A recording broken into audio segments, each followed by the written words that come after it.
When we think of longevity in the NBA, a few players come to mind. Kareem Abdul-Jabbar, Dirk Nowitzki, Kobe Bryant, Kevin Garnett, Tim Duncan, Vince Carter, guys who played 20 or more years in the NBA and did so with few injuries and playing at a high level for a good portion of those years.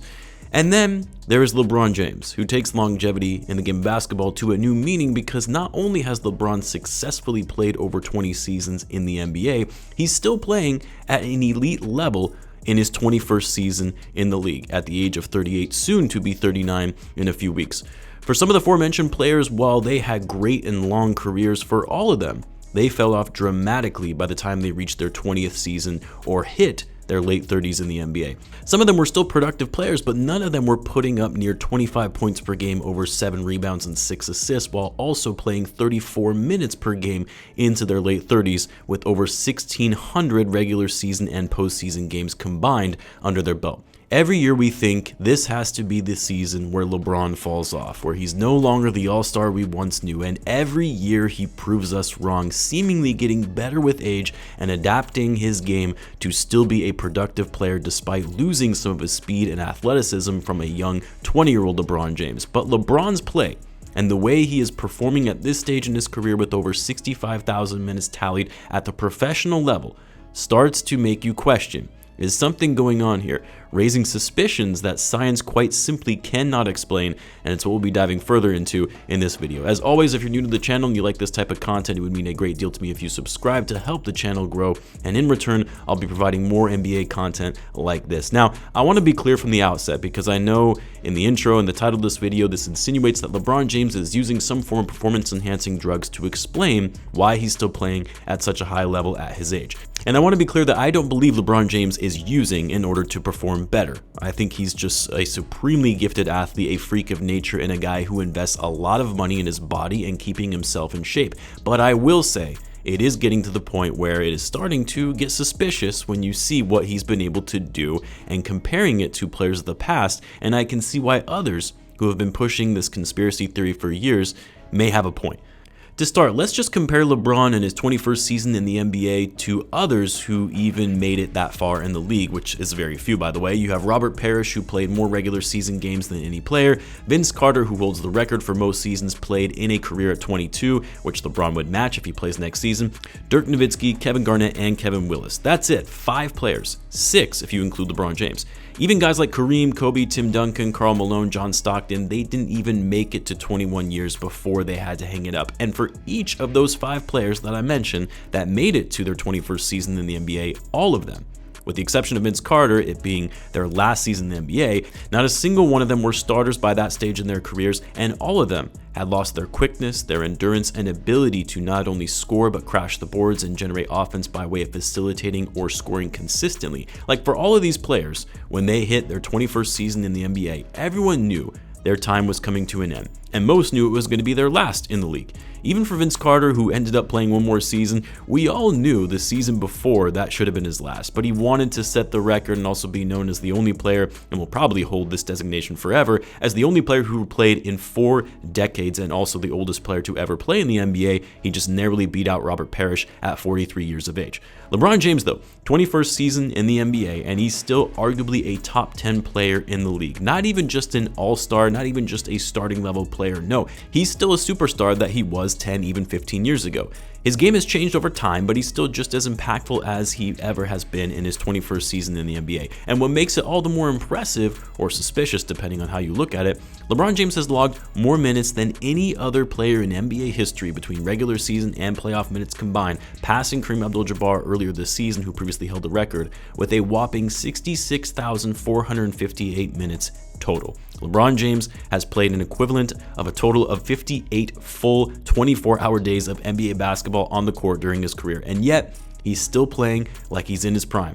I know some will say, well, Michael Jordan was still playing at a high level into his 40s, but MJ also took significant time off from playing basketball twice during both retirements. And while his 2 seasons with the Wizards were impressive for his age, where he was still putting up over 20 points per game on solid efficiency and played all 82 games in his final season when he was 39, it's still nothing compared to what we have seen from LeBron James at the same age, and without the 2 hiatuses of taking time away from the game of basketball.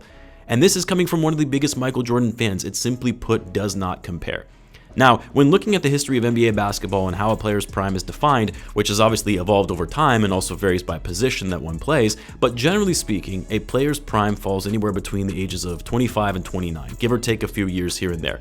From a historical perspective, even the best of superstar basketball players, we see a significant drop-off by the time a player reaches the age of 35 or 36. Not in all cases, of course, but even some of the all-time greats, recent greats like Kobe Bryant, Tim Duncan, Dirk Nowitzki, all saw drop-offs in their game around the age of 36. Either drop-offs or their body finally succumbed to more serious injuries in the case of Kobe Bryant. From a scientific perspective, in case studies done by health professionals over the last 2 decades, a general human being's physical prime, athlete or not, as defined by one being in their healthiest state before the aging process really starts taking hold, is between the ages of 22 and 37, as what doctors describe as the apex of physical competence.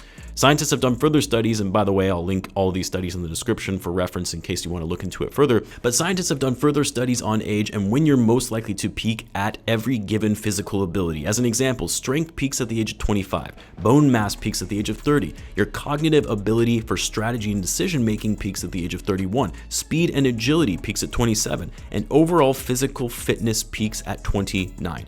In addition to all this, we are 65% more susceptible to injuries such as bone breaks, sprains, bruises, or tendon tears when exerting physical activity by the time we reach the age of 35. As much as we all hate getting older and think we can defy Father Time and the laws of physics, over time our bodies just can't sustain it anymore. And yes, there will always be exceptions to this rule, but this is LeBron James, nearing 39 years of age. After playing basketball for 21 seasons, averaging 38 minutes over the course of his career without any significant injuries over that time period. The least amount of games LeBron has played in a given season over his career was when he was 36 in the 2020-21 season, where he played only 45 of the shortened 72-game season. This is, of course, after having won the championship in the bubble and having a 2-month off season from winning the title in October to then playing again the following season in December. There is no other way to put it. What LeBron James is doing is unprecedented and defying every notion we previously had about an athlete's physicality and abilities over time, a player's prime, and just how long they can play at a high level. We've gotten to the point where it truly is a reality that we could see LeBron James playing into his mid-40s and still be an impactful player when on the court. But here's the thing. The human body should not be able to do what we have seen from LeBron James. Even some of the greatest athletes of our time, whether it be for basketball, football, baseball, hockey, track, tennis, you name it, none, and I truly mean none, have been able to sustain physical peak performance into their 40s, and doing so from their early 20s or late teens. Maybe to an extent Serena Williams, Tom Brady, Roger Clemens, maybe Mariano Rivera, but with the exception of Tom Brady, you're talking about non-contact sports that don't necessarily exert as much running and physical contact with other players over time. And even among these athletes, you saw declines by the time they reached 39 years of age. So how is LeBron doing this?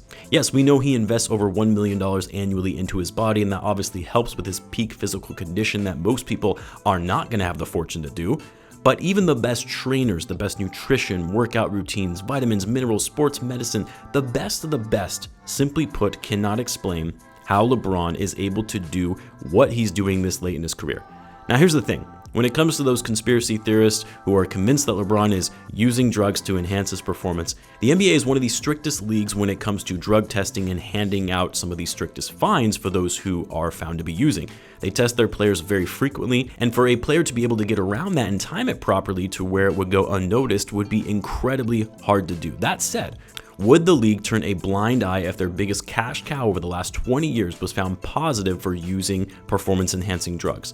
I don't know. The NBA has done some shady things in the past, and of course, there are those conspiracy theories about referees fixing games in the early 2000s that the league tried to hush, or was Michael Jordan actually suspended for 18 months because of his gambling issues back during his first retirement, which I think is preposterous, but there are those who really believe that. But what I will say is it would not be out of the question for the league to look away from something like this if it means the league generates significantly more revenue as a result of it. This is a business after all, and a business that is driven on greed and profits. That said, do we really think the NBA would risk something like this getting out, even if years after LeBron retires, it was revealed that he was doing drugs for a good portion of his career while the league knew about it and did nothing?